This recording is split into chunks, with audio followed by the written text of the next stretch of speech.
نبی کریم سید عالم نور مجسم صلی اللہ تعالی علیہ وسلم کسی کو روتا دیکھ کے رو پڑتے تھے، کسی کو روتا دیکھ۔ حضرت ابوبکر صدیق رضی اللہ تعالیٰ عنہ ارشاد فرماتے ہیں میں حضور کے ساتھ تھا، میدان سے ہم گزر رہے تھے تو ساتھ ہی ایک باغ تھا، وہاں بڑا رش تھا، لوگ بڑے اکٹھے تھے، بہت سارے لوگ جمع تھے۔ تو نبی پاک صلی اللہ علیہ وسلم نے فرمایا ابو بکر پتہ کرو کیا ہوا۔ جناب صدیق اکبر رضی اللہ تعالیٰ عنہ تشریف لائے اور واپس جا کے عرض کرنے لگے یا رسول اللہ صلی اللہ تعالی علیہ وسلم ایک اونٹ پاگل ہو گیا، لوگوں کو کاٹ رہا ہے، لوگ اس کو گرفتار کرنے کی کوشش کر رہے ہیں، کسی کے ہاتھ میں ڈنڈا ہے، کسی کے ہاتھ میں رسا ہے، کسی کے ہاتھ میں نیزہ ہے، قابو نہیں آتا۔ نبی پاک صلی اللہ علیہ وسلم نے فرمایا چلو میں چلتا ہوں۔ حضرت صدیق اکبر عرض کرنے لگے یا رسول اللہ صلی اللہ علیہ وسلم وہ پاگل ہو گیا، وہ کاٹتا پھر رہا ہے، آپ مہربانی کریں، وہ تکلیف دے گا۔ فرمایا ابو بکر مجھے جانے دو۔ جناب صدیق اکبر فرماتے ہیں نبی پاک صلی اللہ علیہ وسلم تشریف لائے اور حضور جیسے ہی کھڑے ہوئے نا اونٹ حضور کی طرف بھاگا، نبی پاک کی طرف لپکا، وہ میں بھی ڈرنے لگا، جتنے لوگ تھے پریشان ہونے لگے، دوڑا آیا اونٹ، ہم سب پریشان تھے لیکن محبوب کے چہرے پر بڑا ہی اطمینان تھا۔ فرماتے اونٹ دوڑا آیا اور سیدھا آ کے اس نے حضور کے قدموں پہ سجدہ کیا، اور جناب صدیق اکبر فرماتے ہیں اس نے حضور کے کان میں کچھ کہا تو نبی پاک کی آنکھوں میں آنسو آ گئے۔ کس کے دکھ پر؟ او بھائی غور تو کرو، اس بات کو سمجھو تو صحیح، تو جیتے جاگتے ہنستے کھیلتے انسان کے دکھ پر پریشان نہیں ہوتا، تو مسلمان پڑوسی ساتھ رہنے والا، پلنے والا، بسنے والا، اس کی جوانی لڑک پن بڑھاپا تو نے آنکھوں میں دیکھا، تجھے اس کے دکھ پر پریشانی نہیں ہوتی۔ ایک اونٹ کان میں بولا، اس کیفیت کو سمجھ تو صحیح یار، اس رنگ کو محسوس تو کرو مہربانی اہل زمین پر، خدا مہرباں ہوگا عرش بری پر۔ کہ کان میں کچھ کہا، حضور رو پڑے، اور پھر محبوب نے فرمایا رسی لاؤ۔ مالک رسی لایا تو حضور نے اس کے ناک میں نکیل ڈالی، اس نے خاموشی سے ڈلوا لی، حضور نے اس کے ہاتھ میں دیا اور فرمایا تو کہتا ہے پاگل ہو گیا، وہ شکایت کر رہا ہے کہ حضور گرمی میں تپ جاتا ہوں پر پانی کا گھونٹ نہیں دیتا، یا رسول اللہ صلی اللہ علیہ وسلم یہ میری طاقت سے زیادہ مجھ پر بوجھ رکھتا ہے، محبوبہ میں تیرے سوا کس کو دکھ بتاؤں، کام زیادہ لیتا ہے چارہ کم ڈالتا ہے۔ او بھائی میرے محبوب پاک سید عالم صلی اللہ علیہ وسلم نے ہمیں جو مزاج عطا فرمایا وہ تو اس طرح کا ہے کہ جانور کو بھی دکھ ہو تو محبوب پاک کو تکلیف ہوتی ہے، غریبوں کا مال کھا کے بھی لوگ بڑے تسلی سے وقت گزاریں، تو اس کا مطلب یہ ہے کہ اس معاشرے نے یہ سمجھنا ہی چھوڑ دیا ہے کہ ہماری بقا کس چیز میں، ہمارا فائدہ کس چیز میں۔ نرمی پیدا کریں بھائی، اگر طبیعت میں نرمی نہیں ہے، کسی پہ ترس ہی نہیں آتا، اس قدر زیادہ خود غرضی ہو گئی ہے کہ اپنے سوا کوئی شے دکھائی نہیں دیتی۔ یاد رکھیں جو چاہتا ہے میرے بچے سکھی رہیں وہ غریبوں کے بچوں سے پیار کرے، جو چاہتا ہے میرے گھر کے اندر روشنی رہے وہ کسی غریب کے گھر میں روشنی جلانے کی کوشش کرے، جو چاہتا ہے میرے لیے لوگ رحمت اور کرم کے جذبات رکھیں وہ دوسروں کے حق میں نرمی اختیار کرے۔ ہمارے مزاجوں کی سختی، ہماری طبیعتوں کا کوڑا پن اور ہمارے مزاج کے اندر جو سوائے اپنی ذات کے ہم نے سوچنا ہی چھوڑ دیا ہے، اس نے معاشرے کو گھٹن کا شکار کر دیا، اس نے بھائی کا بھی بھائی سے رشتہ لالچ کا بنا دیا۔ زمانہ کسی سے سلام بھی لیتا ہے تو پہلے سوچتا ہے میرا یہ فائدہ کیا کر سکتا ہے، کہاں کر کے یہ میرے کام آ سکتا ہے۔ یہ وہ والا معاشرہ نہیں جس کو میرے نبی پاک علیہ السلام نے تربیت فرمایا ہے۔ اس لیے پلٹ کر دیکھیں حضور ہماری کہاں تربیت کر رہے ہیں، ان چیزوں پر غور فرمائیں۔ صحابہ فرماتے ہیں کہ دو آدمی گھوڑے پہ بیٹھے تھے، غور کرنا میری بات پر، دو آدمی گھوڑے پہ بیٹھے، کدھر سے آ رہا ہے کدھر سے جا رہا ہے، رستے میں ملاقات ہوگی تو گھوڑوں پہ بیٹھے آپس میں باتیں کر رہے ہیں، شروع نہیں کر دیتے گفتگو لوگ۔ ہمارے زمانے میں تو کوئی بندہ تھوڑا تگڑا ہو، وہ کار پہ آ رہا ہو اور جیسے ایک دوسرا چودھری کار پہ آ جائے تو ساری سڑک بھی بلاک ہو جائے تو کہنے نے کوئی اگ بجھانی جا کے، تو نہیں پتا دو چودھری کھلوتے ہیں، انتظار کرو ٹھہر جاؤ، تمہیں نہیں پتا کہ ہم سیٹھ صاحب ہیں، کل تو کار نہیں خریدی اور تم کہتے ہو رستہ دے دو، یہ کیسے ہو سکتا ہے۔ اور میں نے بڑے بڑے عجیب لوگ آنکھوں سے دیکھے، بڑے عجیب لوگ شیشہ کھول کے گاڑی کا کہیں گے ٹھہر جا کو جلدی ہے، بھائی تو شارع عام پہ کھڑا ہے اور تجھے رستہ کھولنا تیری ذمہ داری کا حصہ ہے، لیکن وہ کہتا ہے کہ 4 فٹ میں آپ چھڈی ہے تو کیسے کہتا ہے کہ رستہ۔ یہ جو خوبصورت مزاج قومیں ہوتی ہیں ان کا یہ رویہ نہیں ہوتا کہ جہاں طبیعت چاہے، جہاں جس طرح اس کا دل چاہے وہ کرے. تو خیال کریں کس چکر میں قوم پڑ گئی. اس کا مطلب یہ ہے کہ جس کو مرضی تکلیف دیتے پھرو. نبی کریم سید عالم صلی اللہ علیہ وسلم نے فرمایا اللہ نے میری برکت سے ساری زمین مسجد بنا دی ہے، جہاں نماز پڑھو گے اللہ قبول فرما لے گا. لیکن فرمایا رستوں میں نماز نہ پڑھنا، لوگوں نے گزرنا ہے. رستوں میں شارع عام پر نماز کی نیت باندھنے کی اجازت نہیں ہے. تو میرے عزیز بھائی غور فرمائے، دو آدمی، ایک ادھر سے گھوڑا لے کے آ رہا ہے، کدھر سے جا رہا ہے، دونوں جا رہے تھے، آپس میں دونوں نے بات چیت شروع. قریب سے نبی پاک صلی اللہ علیہ وسلم گزرے تو سرکار رکے، ان دونوں کو فرمایا نیچے اترو بھائی گھوڑوں سے. اتر آئے تو دو جملے محبوب نے، خیر الکلام ما کلا ودل، دو جملوں میں بات محبوب نے مکمل کر دی. فرمایا جانوروں کو سواریاں بنایا کرو، کرسیاں نہ بنایا کرو. سواریاں بنایا کرو، انہیں کرسیاں، جب بیٹھنا ہو تو نیچے اترو، کسی کرسی پہ بیٹھ کے بات کرو. یہ سواری کے لیے ہیں، ان کے اوپر بوجھ اس وقت بنو جب تم نے سفر کرنا ہے. تم بوجھ بن گئے. تو جو محبوب سید عالم صلی اللہ علیہ وسلم اتنے جذبات رکھیں کہ کسی آدمی نے جانور کو کھڑا کر کے صرف سواری کر لی، محبوب تو اسے منع فرمائے. اور یہاں ہم جیتے جاگتے لوگوں کا رستہ روکیں، ایمبولینس کو رستہ نہ دیں. ان گاڑیوں کو جو امدادی کاروائیوں کے لیے پہنچ رہی ہیں وہ کہیں کہ صاحب رستہ دینا پسند نہیں کر رہے. تو بھائی رحم اور کرم جن جذبات میں ہوتا ہے، جن سینوں میں ہوتا ہے، ان سینوں کو میرا رب محبوب رکھتا ہے، ان کو پسند کرتا ہے. امام غزالی رحمت اللہ تعالی علیہ طریقت میں، تصوف میں، منطق میں، فلسفے میں، حدیث میں، تفسیر میں، ہر جگہ امت کی رہنمائی کرنے والی شخصیت. امام غزالی رحمت اللہ علیہ وصال کر گئے. ایک آدمی آپ سے بڑی محبت کرتا تھا، وہ کہتا مجھے امام صاحب خواب میں ملے. تو میں نے کہا حضور انتقال کے بعد آپ پہ کیا گزری؟ تو فرمانے لگے میں نے اپنے رب کو بڑا ہی کریم پایا ہے، میں نے اپنے مالک کو بڑا ہی مہربان پایا ہے، وہ بڑا معاف کرنے والا ہے. تو فرمانے لگے میں نے عرض کی کہ حضور آپ نے دین کی نوکری بڑی کی، خدمت بڑی کی، کتابیں لکھی، درس، تدریس، واعظ، نصیحت، تبلیغ، بڑا کچھ کیا، اس سبب سے اللہ نے آپ کو معاف کیا. تو امام غزالی فرمانے لگے نہیں بھائی، سبب تو کوئی اور چیز بنی ہے. کب وہ کیا؟ تو امام صاحب فرمانے لگے میں ایک دن تحریر لکھ رہا تھا تو اپنا قلم میں نے سیاہی میں ڈبویا، گرمی بڑی شدید تھی، جب اس قلم کو میں لکھنے کے لیے اٹھا رہا تھا نا تو ایک مکھی آ کے بیٹھ گئی اور وہ سیاہی چوسنے لگی. میرے دل میں خیال آیا بیچاری پیاسی ہے، چلو اچھے طریقے سے چوس لینا، اس کی گرمی تھوڑی ٹھنڈی ہو جائے گی تو میں دوبارہ سے سیاہی لگا لوں گا.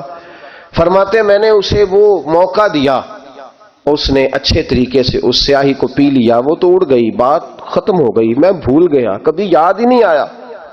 فرماتے ہیں جب میرا حساب ہونے لگا تو مالک کونین نے پوچھا غزالی وہ جو مکھی پہ رحم کیا تھا تو تیرا اس سے کیا لالچ تھا؟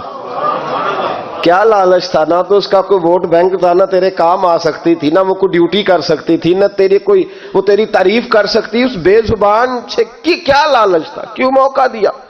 تو امام غزالی فرمانے لگے مولا تیری مخلوق سمجھ کے، اللہ تیری مخلوق سمجھ کے. تو رب کریم نے فرمایا تو میری مخلوق پہ رحم کرے تو میں تیرے اوپر رحم نہ کروں؟ کھول دو جنت کے دروازے، میں نے غزالی کو بے حساب جنت عطا فرما دی. بھائی شرط یہ ہے کہ تو دیکھ تو صحیح کبھی تو نے رحم کھایا ہے؟ تو نے کبھی توجہ کی ہے؟ ہمارے دائیں بائیں اتنے زیادہ دکھ نہیں جتنے زیادہ ہم لوگ ہیں، اتنے دکھ نہیں جتنے ہم ہیں.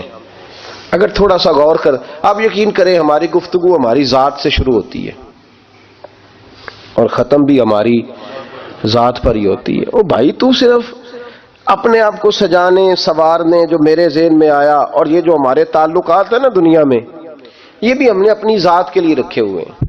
یہاں تو سلام اس سے لوگ لیتے ہیں جس سے کوئی کام پڑتا ہے، یہاں تو 2 4 5 رشتے اس لیے رکھے ہوئے ہیں کہ کبھی کوئی مصیبت آ گئی تو کام آئیں گے. کچھ تعلقات اس لیے تو غریب کو دوست بھی نہیں ملتا، اس لیے کہ اس سے کسی کو کام کیا پڑے گا. لوگوں نے شناسائی بھی ان لوگوں سے رکھی ہوئی ہے جن سے کچھ نہ کچھ ان کے ذاتی مفادات میں بس. جب دل نرم ہوتا ہے نا، انسان کا دل نرم ہوتا ہے تو وہ یہ نہ سمجھے کہ ایک آدمی کا دل نرم ہوا ہے. وہ سمجھے کہ پورے معاشرے پہ اللہ مہربان ہو گیا. دلوں کی نرمی معاشرے میں خوشبو پیدا کرتی ہے. دلوں کی نرمی گھر بساتی ہے. دلوں کی نرمی انسانوں کا انسانوں سے رشتہ مضبوط کرتی ہے. دلوں کی نرمی انسانوں کو انسانوں سے بھی جوڑتی ہے اور انسانوں کو ان کے رب سے بھی جوڑ دیتی ہے. دل جب نرم ہوتے ہیں تو پھر معاشرے کے اندر پیار پھیلتا ہے، محبت پھیلتی ہے، مساوات قائم ہوتا ہے، تعلقات مضبوط ہوتے ہیں. اس لیے دل صحابہ کرام میں سے اگر کسی کا دل سخت ہوتا تھا تو وہ نبی پاک کی بارگاہ میں حاضر ہو کے دعا پوچھتا تھا. حضرت عائشہ صدیقہ نے کہا یا رسول اللہ صلی اللہ علیہ وسلم دل سخت ہو گیا. تو فرمایا یتیم کے سر پہ ہاتھ پھیرا کر، دل کو اللہ نرمی عطا فرما دے گا.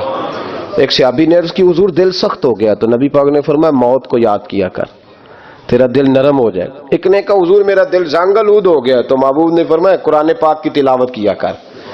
دلوں کا زنگ اللہ تو یہ بہت بڑی بیماری ہے. اگر دل میں سختی آ جائے، انسان سخت گیر ہو جائے، لالچ کے رشتے قائم کرنے تو بیمار ہو گئے. صحابہ اس کا علاج پوچھتے تھے، عرض کرتے تھے یا رسول اللہ اندر سختی آ گئی ہے، زنگ آلود ہو گیا مزاج، کوئی دعا تجویز کریں. تو محبوب دعا بتلایا کرتے. تو یاد رکھیں جب انسان انسانوں پہ رحم کرتا ہے، داتا گنج بخش علی حجویری رحمت اللہ علیہ کشف المعجوب کے اندر لکھتے ہیں، فرماتے ہیں ایک شخص تھا بنی اسرائیل میں، تو کسی پہاڑ کی چوٹی پر عبادت کرتا تھا. لوگ اس سے ملنے جاتے تھے. درویش لوگ جو ہوتے ہیں نا ان کی بڑی بات ہوتی ہے. وہ نیک آدمی پہاڑ کی چوٹی پر عبادت کرتے تھے، بنی اسرائیل کے ولی تھے. لوگ ملنے جاتے تھے تو رستے میں ایک ڈھلان تھی، لوگ اوپر چڑھتے تو انہیں دقت ہوتی. ایک دن اس ولی کے دل میں خیال ہے یا اللہ تو اسے پیدا نہ کرتا تو کیا حرج تھا. رب کریم نے اس وقت کے نبی پیغمبر علیہ السلام کو وحی فرمائی کہ جب وہ آپ کے پاس آئے نا تو اسے کہہ دینا تو میری تخلیق پہ اعتراض کرتا ہے. اسے کہہ دینا کہ میں نے اس کا نام ولیوں کی صف سے کاٹ کر نافرمانوں کی صف میں لکھ دیا ہے. میری تخلیق پہ اعتراض کرتا ہے، میں نے جو بنایا حق اور سچی بنایا ہے. وہ ملاقات ہوئی تو نبی علیہ السلام نے فرمایا بھئی رب فرماتا ہے تیرا نام کاٹ دیا ہے ولیوں کی صف سے اور نافرمانوں کی صف میں لکھا ہے. بندہ سجدے میں گر گیا، یا اللہ تیرا شکر ہے، یا اللہ تیرا شکر ہے. پیغمبر علیہ السلام فرمانے لگے تو بڑا بیوقوف ہے، مقام استغفار اور شکر ادا کر رہا ہے. کہنے لگا حضور آپ نے بات ہی بہت بڑی کر دی ہے، میرے رب نے میرا نام لیا ہے، میں کہاں وہ کہاں. اس نے کہا کہ نام کاٹا ہے میرے رب نے. اللہ اکبر، میں تو سوچ بھی نہیں سکتا تھا کہ میرا ذکر اور وہاں ہوگا. میں تو اس کھاتے میں ہی نہیں تھا، اتنی بڑی جگہ میرا تذکرہ ہوا. اللہ اکبر. پھر وہ عرض کرنے لگے پیغمبر علیہ السلام سے، کہنے لگے ایک آپ نے پیغام دے دیا، اب آپ میرا بھی ایک پیغام رب کریم کے حضور ناز عرض کر دیجئے گا. فرمایا وہ کیا؟ کہا عرض کیجئے گا مالک سے کہ مولا مجھے تیری مخلوق سے بڑا پیار ہے. وہ جو میں نے ڈھلان کی بات کی تو اس لیے کی تو دلوں کے حال جانتا ہے کہ لوگوں کو تکلیف ہوتی تھی. مالک کی بارگاہ میں عرض کرنا کہ میرا وجود بہت بڑا کر دے. آپ نے کہا ہے نا نافرمانوں کی لسٹ میں چلا گیا ہوں اب جہنم میں جلوں گا، تو عرض کرنا کہ میرا وجود بڑا کر دے، بڑا. سارے دوزخ میں اکیلا ہی پورا آ جاؤں. میرا نہیں دل کرتا اللہ کا کوئی اور بندہ جہنم میں جلے، مجھے اس کی مخلوق سے بڑا پیار ہے. جب یہ لفظ کہے تو پیغمبر وہیں کھڑے تھے، اللہ نے وہی فرمائی اس سے کہو تو میری مخلوق سے پیار کرتا ہے تو میں تجھ سے پیار نہ کروں. اسے کہو تیرا گناہ بھی بخش دیا، تجھے دوبارہ ولی بھی بنا لیا، بغیر حساب جنت بھی دی، اور قیامت میں جس جس کی تو سفارش کرے گا میں اسے بھی جنت عطا کرتا چلا جاؤں. شرط یہ ہے کہ تو اللہ کے بندوں سے پیار کرے. خدا کے بندے تو ہیں ہزاروں، بنوں میں پھرتے ہیں مارے مارے.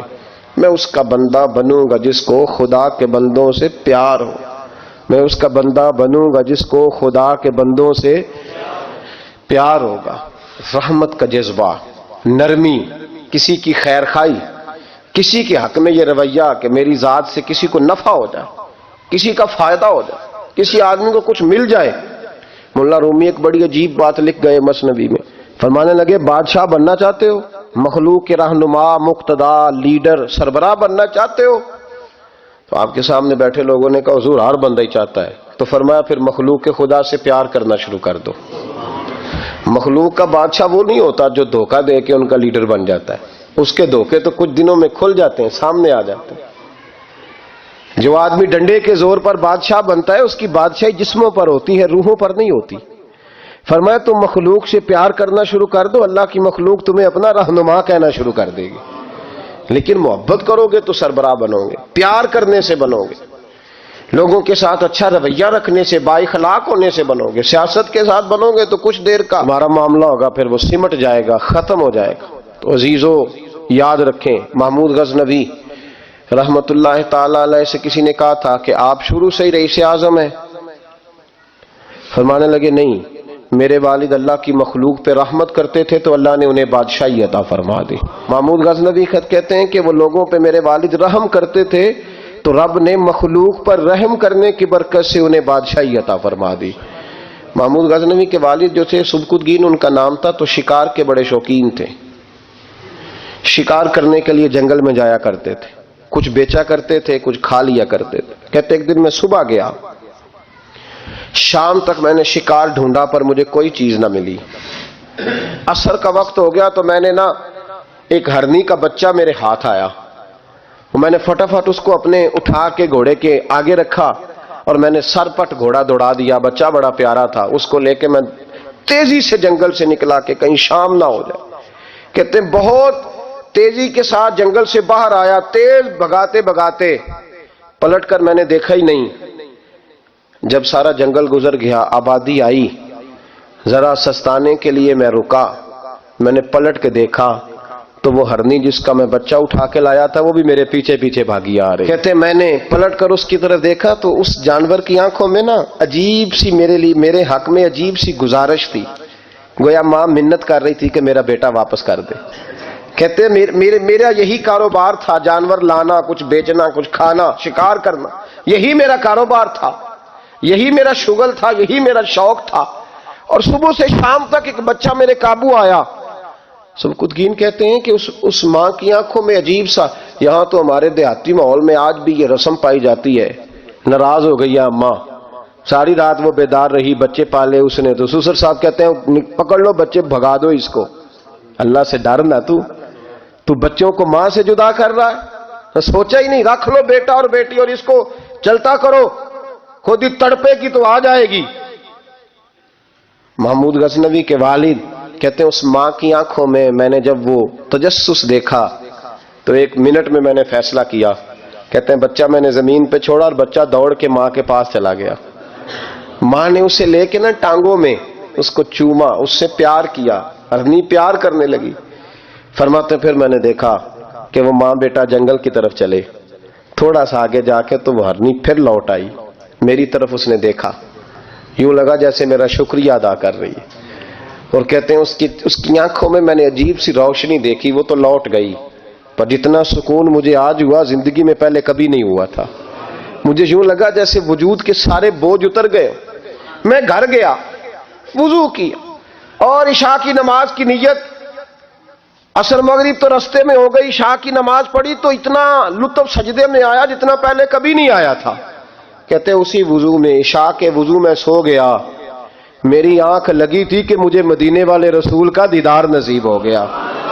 محبوب پاک علیہ السلام میری خواب میں آئے اور حضور نے فرمایا تو نے آج اللہ کی مخلوق پہ رحم کیا ہے تو رب نے تجھے اپنی مخلوق کا سربراہ بنانے کا فیصلہ فرما لیا ہے، اب بادشاہیاں تیرے ہاتھ میں آئیں گی، اب تو بادشاہ بنے گا اور اللہ کی مخلوق کو آگے لے کر کے چلے گا، ان کی رہنمائی اور پیشوائی تو کرے گا۔ تو بھائی اگر بادشاہی لینی ہے تو اس کے لیے تو پیار کرنا ہے۔ سیاست کے ساتھ تو جب راز کھلیں گے تو محبت سے زیادہ دشمنی بڑھ جائے گی۔ ڈنڈے کے ساتھ کسی کو اپنے قریب کرو گے تو بڑی جلدی وہ آدمی جیسے ہی پاورفل ہوگا وہ دشمن بنے گا۔ ایک رحمت ہے، ایک کرم ہے، جب اللہ کی مخلوق پہ کرو گے تو اللہ اپنے بندوں کا، دیکھیں نا چھوٹی سی تو بات ہے، چھوٹی سی بات ہے کہ وہ ادارے جو انسانوں کی بھلائی کے لیے ہیں، اگر وہ نقطوں، میں نے ایک ڈاکٹر صاحب سے میری ملاقات ہوئی، وہ الرجی کے ڈاکٹر ہیں، ایک بزرگ تھے ہمارے رشتے کے، تو بیمار ہو گئے، مجھے کہنے لگے یار مجھے کسی ڈاکٹر کو دکھا، میرے پورے وجود پہ الرجی ہے، تو میں انہیں ڈاکٹر کے پاس لے گیا۔ ڈاکٹر صاحب نے ان کے پیر پہ بہت زیادہ زخم تھا تو اٹھا کے تو انہوں نے اپنی گود میں رکھ لیا، ڈاکٹر صاحب نے، اسپیشلسٹ ڈاکٹر، اور روئی لے کے جب انہوں نے صاف کیا اس کا پیر، بابا جی آپ کو کچھ بھی نہیں، آپ تو ایسے ٹینشن لے گئے، کچھ بھی نہیں، یہ کوئی مسئلہ ہے؟ پھر انہوں نے اپنے ہاتھ سے جب دوائی لگائی اور بابا جی کو تھپکی دی تو باہر نکل کے کہنے لگے پتر میں تیری گلاں نال ہی صحیح ہو گیا، میں تو ٹھیک ہو گیا ہوں، اس کی باتوں نے مجھے۔ تو ڈاکٹر اگر منہ ہی سیدھا نہ کرے، وہ کہے ہو آپ کو پہلے بھی کہا تھا کہ وقت پہ آنا۔ جو ادارے پیار بانٹنے والے ہیں وہ اگر تھوڑی سی شفقت کر دیں، اگر تھوڑا سا ان کا رویہ صحیح ہو جائے، غریب پر تھوڑا سا وہ دست شفقت پھیر دیں، تھوڑی سی محبت کر دیں۔ ایک خاتون کے لیے میں ہمیشہ دعا کرتا ہوں۔ حج کے ایک سفر سے میں واپس لوٹ رہا تھا تو پی آئی اے کی ایک بہن ملازمہ، اس کو مجھے جب یاد آتی ہے تو میرے دل سے دعا نکلتی ہے۔ بوڑھے بوڑھے لوگ حج کرنے جاتے ہیں نا، تو میں نے دیکھا کہ وہ خاتون ان کو پکڑ کے لاتی، سیٹ پہ بٹھاتی، بیلٹ نہیں باندھنا آتا تو بیلٹ باندھتی، پھر ان کو پوچھتی کہ آپ کو کوئی تکلیف تو نہیں، اور پھر ان کی زبان میں ان سے گفتگو کرتی اور ان کو سمجھاتی سامان سارا رکھ لیا ہے۔ اور پھر جب اتر رہے تھے تو وہ دیکھتی کہ بوڑھا کون ہے ان میں سے، کمزور کون ہے، وہ خاص کر اس کے پاس جاتی۔ میری طبیعت ابھی کی بات ہے، میں جا رہا تھا تو ایک سامنے میرے شخص، تھوڑی دیر پہلے میں راہ والی کی طرف جا رہا تھا تو ایک ساتھی میرے سامنے موٹر سائیکل سے گزر رہا ہے، تو سڑک پہ جتنے لوگ کھڑے تھے انہیں سب کے پاس بریک لگائی، بھائی جانا ہے تو آجو بیٹھ جاؤ، پھر آگے جا کے آؤ بھائی کہاں جانا ہے، ایک آدمی کو بٹھایا تو آگے چھوڑا۔ اب وہ کر گیا جو اس نے کرنا تھا، ہو گئی بات، لیکن خطبہ جمعہ میں اس کا ذکر ہو رہا ہے، یہاں اس کا ذکر ہو رہا ہے، تو بات تو مختصر سی ہے نا، بات تو چھوٹی سی ہے، تو تیرے دو جملے ہے، تو چھوٹی سی تیری بات کہ تو کہ بابا جی آؤ میں آپ کو سڑک کراس کرا دیتا ہوں، بیٹھ جائے میرے ساتھ، کہاں جانا ہے، اتنی لمبی بات نہیں بھائی، لیکن شرط یہ ہے کہ تیری طبیعت میں نرمی ہو، شرط یہ ہے کہ تجھے اللہ کی مخلوق سے پیار ہو، تو ان پہ ترس کھائے، تو ان کے لیے توجہ کے جذبات رکھے، تو تھوڑا سا ان کے ساتھ رویہ اپنا ٹھیک کرے۔